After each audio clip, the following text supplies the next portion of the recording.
What's going on, everybody? Welcome back to the Dirty Bird Fly Through. Before we get started, make sure to like, make sure to subscribe, make sure to share out, make sure to follow on the other social media platforms, my X, my TikTok. All the support is greatly appreciated. And here to talk about this Week 8 matchup between the Atlanta Falcons and the Miami Dolphins coming up this Sunday. And there's a lot to talk about. This is a very big game for the Falcons. It's a game the Falcons have to win. So let's get right into it. And getting straight into the injury report, and obviously both teams have some notable names on here. The Falcons were banged up on Sunday night against the 49ers. And obviously the most notable name on here is Michael Penix. He suffered that what was initially reported as a bone bruise. Now it's reporting up more so as a knee injury. He has been limited all week. Now it sounds like from Michael Penix that he is going to be able to play. Raheem Morris, he does not believe it's as serious. Of course, I think the one thing we've learned with Raheem Morris and how he manages his injuries, he's never going to be fully transparent about a lot of things. But you really got to go off, Michael Penix. And of course, Michael Penix is going to want to be out there. He's going to want to be playing. If he feels good, that's a good sign. Obviously, I want to see him out there. Kirk Cousins is the backup, of course. So if Michael Penix were be able to not able to go on Sunday, then Kirk would step in. And honestly, for a game like this, it doesn't matter if it's Penix or Cousins. This is a game the Falcons should win. But still, I think that you want to see your young quarterback out there. You want to see him continue to make growth. You don't want to have a conflict that is not necessary, but at the same time, you do want to keep Michael Penix healthy. You don't want to jeopardize his health, especially when there has already been past injuries that Michael Penix has suffered. So you just really got to go off of taking precautions. But if Michael Penix can go, you definitely want to have him out there. Some other names popping up on the injury report. Well, a guy that is seemingly on his way to return, actually, Storm Norton, who got injured in training camp, has been out so far for the first part of this season, and he appears to be well on his way back. He was activated off IR. His 21-day window to return has begun, and it looks like he's well on his way to playing in these next couple weeks. We could see him as soon as Sunday. And I think we've seen with Elijah Wilkinson so far, it's held up enough. We've seen it bend but not break. But against San Francisco, we saw it absolutely break and be exploited. So there's no doubt that Storm Norton is definitely a more reliable option. We have seen him fill in the past, and he's been very serviceable. So he's obviously, we've been looking towards this timeline of when you could get him back, and it's looking like it's well on its way to happening. Whether it's this week or it's next week, we're almost to the point where we're going to get Storm Norton back on the field. Some other names: Tyler Algier. He suffered an injury against the 49ers. He got banged up. He's been limited all week. Divine Diablo, of course, he suffered that injury. He's not going to be playing this week. He probably won't be playing the next several weeks. Then Jalen Walker and Billy Bowman Jr., two guys who have been banged up the past couple of weeks. They both have not practiced, respectively, with a groin and a hamstring injury. So unless they practice on Friday, and we have not gotten any news yet, they could be both missing another game, which you don't like to see out of your young rookies. You want to see them out there. We have seen that they both have made a difference at times, and if you can't have them out there, obviously that's not a good sign. Just some other names: Darnell Mooney, he's still dealing with that hamstring injury, taking precautions and limited. Same with Jake Matthews and his ankle injury. Zach Harrison with a knee injury, and obviously he's been very, very important early this season. He has been limited, but he should be good to go, I would assume, for Sunday. But really, obviously, the big names, obviously Penix and Storm Norton, and then Walker and Bowman. Those are the guys you're looking forward to hearing updates on. You would assume that Michael Penix plays. Storm Norton, I would honestly lean towards we are going to see him Sunday. And then, of course, Jalen Walker and Billy Bowman. Now, as far as the Dolphins do go, they got some, guys that it obviously on the injury report. And, obviously the big name that we do see Tua on that injury report with a left thumb injury, but he has been fully practicing. He's going to be going on Sunday, unless, of course, Mike McDaniel, in a Hail Mary attempt to save his job, were to decide to bench him, which he has pretty much already said he's not going to do for this game. So, pretty much both teams, Miami, really not too much to be concerned about. I mean, at this point for the Dolphins, I truly think, I mean, they're already beaten into the ground so much. I don't know how much further they can be beaten into the ground. So definitely for the Falcons, you want to get these guys back. And talking about the Dolphins being beaten to the ground, this is the perfect get right game for this team. This has to be a game that you come out and you win, and you honestly win in convincing fashion. You can't play around with your food in this game. You can't come out and play down to your opponent's level, because this is a Miami team that is so far this season been shown to be maybe the most dysfunctional team in the whole league. The only other team that I think has been worse than the Dolphins has been the only team that they've beaten, and that's been the Jets, who don't have a single win yet. The Dolphins, you have Tua calling out players. You have Mike McDaniel calling out Tua. It is locker room politics spilling out into the mainstream media, and it cannot get more dysfunctional than that. This is a team that it's basically the building is burning down, the brakes have fully fallen off, it's on fire, it's going down a hill in Miami. And honestly, the fact that they have not fired Mike McDaniel yet, and they haven't, done something at the quarterback position, if for nothing else, just to get, some stability or a change of scenery, it's doing the Falcons a favor, and it's one the Falcons can't take lightly. You got to come out, you got to insert your will into this game, and you got to come out with a win. That's the bottom line. This is the perfect get right game, and this is going to be a game that's really going to show us how good this team could be. Of course, if you do anything you do to this Dolphins team, you have to take for granted. Especially even if you come out and you put a lot of points up on the board. But this is a game you cannot come out, even if you were to win, but win, like, let's say 17-10. And your offense looks sloppy, looks like how it did against San Francisco. Bijan is the only source of anything you can get going. You see Penix struggling. It's basically going to feel like a loss. And you cannot afford that. You have to come out. You have to score points. You have to get guys involved. You have to open up this offense. For Zach Robinson, at this point, I don't think it's ever been a more dire situation. If he wants to shut people up, because there's a lot of people on Zach Robinson's back, he's got to come out and show something Sunday. It can't be the same stuff we saw versus San Francisco. We're going to have to see more creativity. We're going to have to see more designs. We're going to have to see a better game plan. I don't care how bad this Dolphins team is. You got to come out. You got to rub in the salt, and you got to lay into them.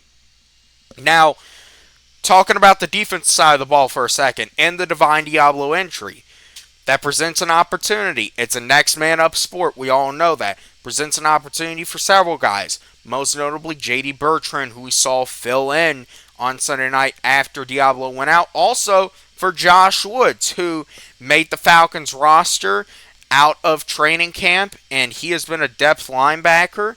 Jeff Ulbrich saying that they're going to do a linebacker by committee. They're also saying that we could see some DeMarco Hellams and Jordan Fuller at linebacker, and that personally intrigues me, especially seeing a guy like Hellams out there who obviously he has tenacity, he can hit hard, he can lay into somebody, and I definitely think that's going to be interesting to see how you explore, but this is a next man up. And obviously, when Diablo went out, you have to adjust in the moment. Now you have a full week to prepare, and I would definitely expect things to look better. Obviously, Jeff Ulrich so far, he has put these guys in good situations to attack. So we're really going to see how good these linebackers can be. JD Bertrand so far has not really looked that impressive. So I would not be mad one bit if we do definitely see more of Josh Woods. And honestly, the guy I'm intrigued to see is not even on the screen, but that is DeMarco Helms. I'd love to see some of him at linebacker, see how he does, and if maybe he could fill that absence for Divine Diablo. He is, a safety, but DeMarco Helms is a guy you can bring down in the box. He can be a hybrid. It almost is kind of like a Divine Diablo story if you think about it. And obviously, it's a work in progress, but it could be a route that Jeff Ulbrich does go. This is going to be a next man up, especially with Devon Achane, who is Miami's best player on offense, their most consistent player on offense, just like Bijan Robinson is for us. This is Miami. If they're going to try to come in here, Mike McDaniel is trying to save his job. He's trying to hold on to anything. So you have to expect them early to try to go to Achane to break off some big runs. That is where this linebacker position is going to be absolutely key. You're going to have somebody step up. Now, obviously, once again, I cannot stress it enough. We have seen this Falcons team come out and a week after beating, Minnesota on Sunday night earlier in the year, the defense doing absolutely amazing. We saw this Falcons team come out and get absolutely embarrassed against the Panthers, and it was a letdown. And really, after that, it kind of created a conversation. You cannot have any more letdowns. This is a game that if you lose on Sunday, I really think is going to completely, if you think the heat was already on this coaching staff, it's going to get blazing hot for a lot of guys here. It's going to get blazing hot for Zach Robinson, and it's going to get blazing hot for Raheem Morris. This is a game you simply cannot lose, especially at home. So you have to come out, you have to take care of business, you have to play like the superior team in this game. That is how you're going to win. This is an NFL team at the end of the day in the Dolphins, and they have talent. They have Achane. They have Jalen Waddle, who obviously you have to worry about on the back end burning you. Tua still at the end of the day, he was a first round pick. He got paid some money. And you got to come out, you got to tighten it up on defense and on offense. You have to lay into this Dolphins team. You do. Obviously, we know what that starts with on offense. We know it starts with number 7. But when number 7 gets going, everyone else should get going as well. This is a game that you have to come out and you have to show domination in. You got to win this game by at least 2 scores, double digits. Now, I was talking about it once again. We're back at home, and this is a team that so far this season we clearly have seen they're more comfortable in the bins. They play better in the bins versus on the road. This is a team that is, I believe, 3-1 in dome games and 0-2 outside. So, once again, more comfortable at home. Obviously, that is what you would expect. You got to start winning on the road, but that's for a different week, a different conversation. When you're home, when you're in the bins, and you have that energy. Now, look, I don't know what the fan turnout is going to look like on Sunday. I really don't. It's going to be, obviously, the dome is going to be closed. It's going to be an overcast day. I don't know what turnout is going to look like, especially after the last performance versus San Francisco. If you would have won versus the 49ers, I'd be pretty confident that this was going to be a high turnout game. I really don't know about that anymore. Miami has some fans. You can't let the stadium get overrun either. That's another thing that I've talked about. But you obviously play better at home. So there is no excuse for you to come out and lay an egg in a game like this. You got to put points up on the board. You got to come out with a win. Now, getting into players to watch, and for the Falcons, that is not Bijan Robinson. Because of course, we always know we got to watch out for number 7. But this week I'm going to go with Kyle Pitts, actually. And Kyle Pitts has been someone who it's kind of going under the radar, but he's finally involved. He is finally getting the ball consistently. And another thing, too, I believe this weekend is actually tight ends day around the NFL. And obviously, that is where, tight ends, they have their own week. This year it is week 8. And, tight ends typically tend to have big days, on tight ends day. And this could definitely be a big day for Kyle Pitts, considering we have been getting him the ball. Michael Penix is comfortable with him. They are building chemistry together. They played golf this offseason. We're finally seeing it come together. He had, I believe, 7 catches for 63 yards against San Francisco. So you are seeing Kyle Pitts become a bigger target in this offense really for the first time since his rookie year. And this could be a very big game for him on Sunday. Now, as far as the Dolphins do go, really one of the only guys that worries me for Miami in particular is Bradley Chubb. Bradley Chubb, obviously, he can disrupt your entire game plan. And seeing how the 49ers really exploited the Falcons, you just gotta wonder if Miami is going to try and do the same thing. And Bradley Chubb can absolutely wreck the game. He could put pressure on Michael Penix, who is banged up heading into this game. So protection's going to have to be key, and that's why I say you've got to get this run game going. That is where you set everything up.